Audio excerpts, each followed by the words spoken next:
Hello बच्चों, चलिए प्रश्न को पढ़ते हैं। गुरु बीजाणु जनन को चित्र की सहायता से समझा कर लिखिए। मतलब हमको गुरु बीजाणु जनन को सचित्र समझाना है। चलिए देखते हैं प्रश्न की मुख्य अवधारणा क्या हो जाएगी। मुख्य अवधारणा होगी क्या? गुरु बीजाणु जनन। गुरु बीजाणु जनन को हमको क्या करना है? समझाना है। तो चलिए देखते हैं गुरु बीजाणु जनन क्या होता है। जैसा कि नाम से स्पष्ट हो रहा है, गुरु बीजाणु का जनन। किसका? गुरु बीजाणुओं का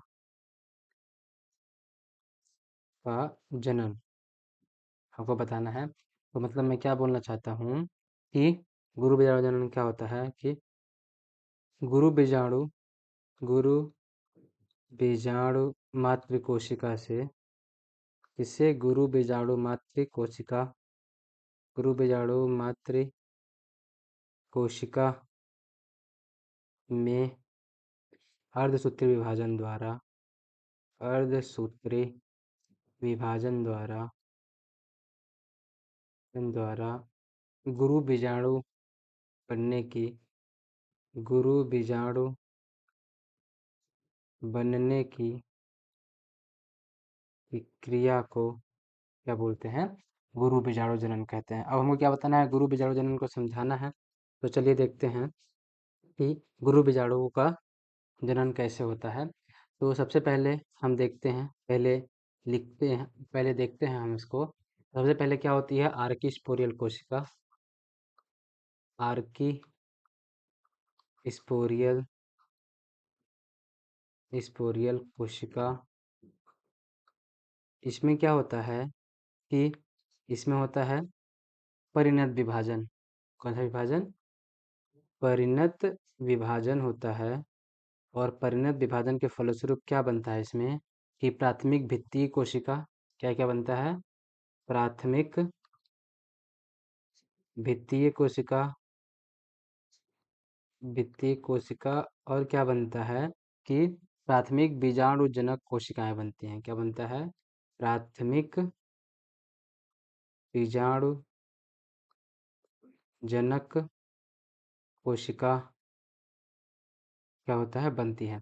फिर क्या होता है कि जो प्राथमिक बीजाणुजनक कोशिका होती है उसमें क्या होगा? समसूत्री विभाजन। इसमें क्या होगा? समसूत्री विभाजन होता है। इसमें प्राथमिक बीजाणुजनक कोशिका में समसूत्री विभाजन होगा और उसके फलस्वरूप क्या बन जाएगा? समसूत्री विभाजन द्वारा कि गुरु बीजाणु मातृ कोशिका का निर्माण हो जाएगा। इसका गुरु बीजाणु मातृ कोशिका या गुरु बीजाणु जनन कोशिका बनती है। क्या बनता है? गुरु बीजाणु मातृ कोशिका बनती है। अब इसमें क्या होगा कि गुरु बीजाणु मातृ कोशिका में अर्धसूत्री विभाजन क्या होगा? अर्धसूत्री विभाजन होगा। अर्धसूत्री विभाजन के फलस्वरूप क्या बनेंगे कि 4 गुरु बीजाणु बनते हैं। क्या? 4 गुरु बीजाणु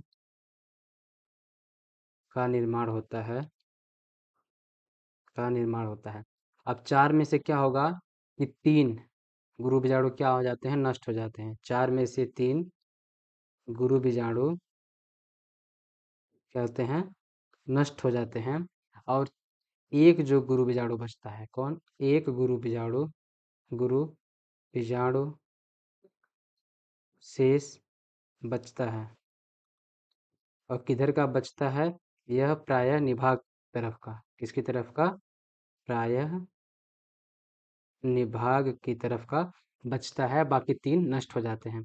अब जो ये एक गुरु बीजाणु है उसमें क्या होगा कि निरंतर निरंतर क्या होगा इसमें? मुक्त केंद्रकीय विभाजन, मुक्त केंद्रकीय विभाजन होगा। और उसके बाद क्या हो जाएगा कि जो भ्रूणकोश होगा, क्या? भ्रूणकोश होगा, वो कैसा हो जाएगा?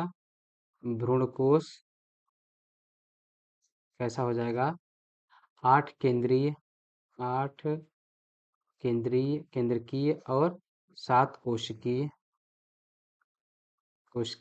हो जाएगा। तो यहाँ पे आके हमारा क्या हो जाता है, गुरु बीजाणु जनन पूर्ण होता है। आइए अब देखते हैं हम चित्र की सहायता से। ये देखिए, पहला ये जो कोशिका हमको दिख रही है, ये कौन सी कोशिका है, ये कोशिका है आर्की स्पोरियल कोशिका। इसमें क्या होगा कि परिणत विभाजन होगा। परिणत विभाजन का मतलब कैसा होता है कि ऐसे ऐसे इसमें क्या हो जाएगा, परिणत विभाजन होगा। मैं दिखा परिणत विभाजन कैसे होता है, इस तरीके से। इसमें क्या होगा, परिणत विभाजन।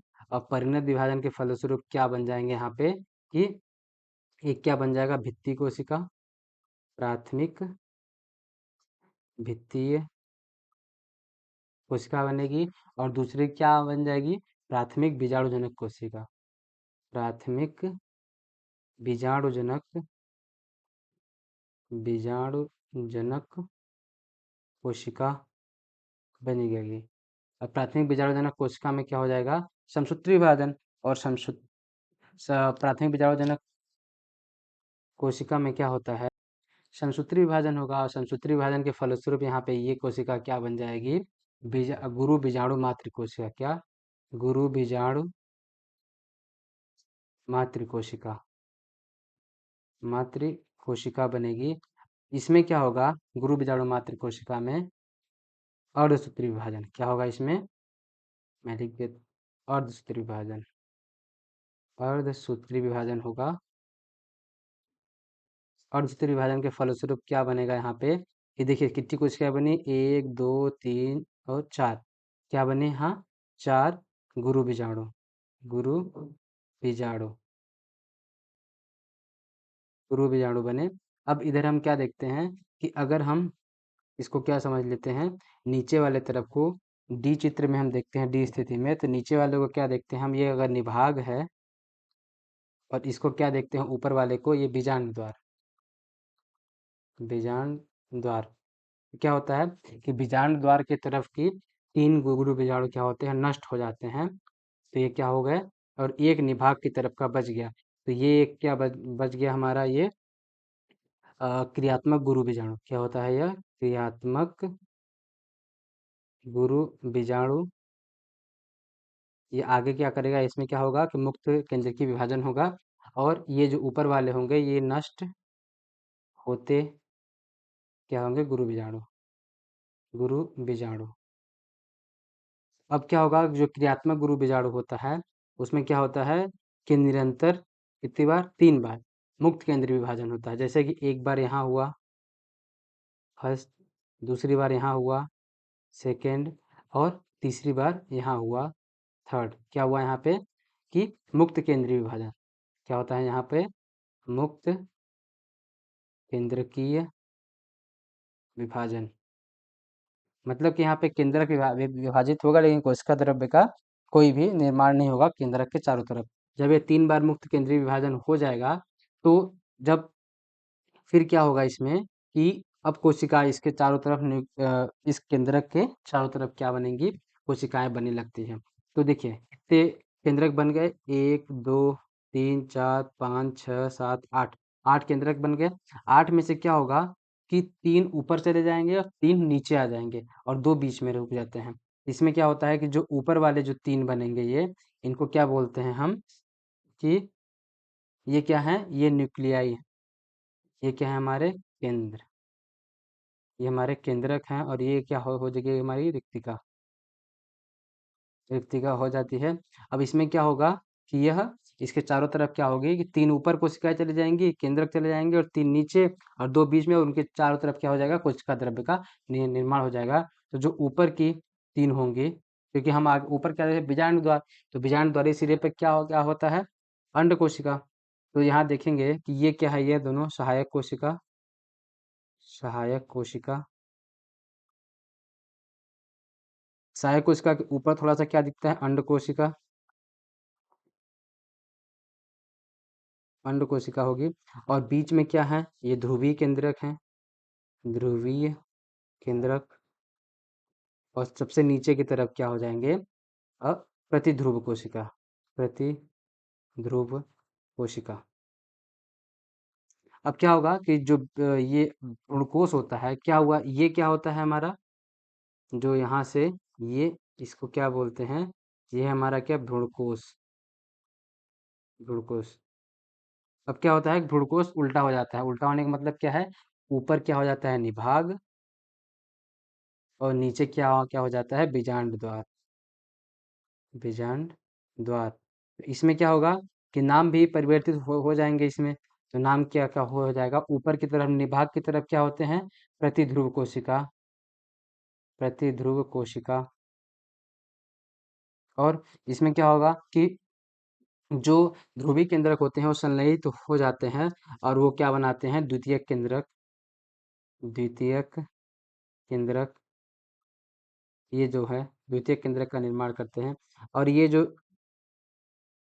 नीचे की कोशिका होगी, वो क्या होगी कि ये जो दो कोशिका होती हैं, ये क्या होती हैं, सहायक कोशिका। सहायक कोशिका। और इसके ऊपर जो कोशिका होती है एक, उसको क्या बोलते हैं हम, अंड कोशिका। अंड कोशिका। तो ये क्या हुआ हमारा, गुरु बीजाणु जनन। ये किसकी संरचना है, गुरु बीजाणु जनन की। गुरु बीजाणु जनन की क्या होती है, ये संरचना होती है। अब आशा करते हैं आपको दिए गए प्रश्न का उत्तर समझ आया होगा। धन्यवाद।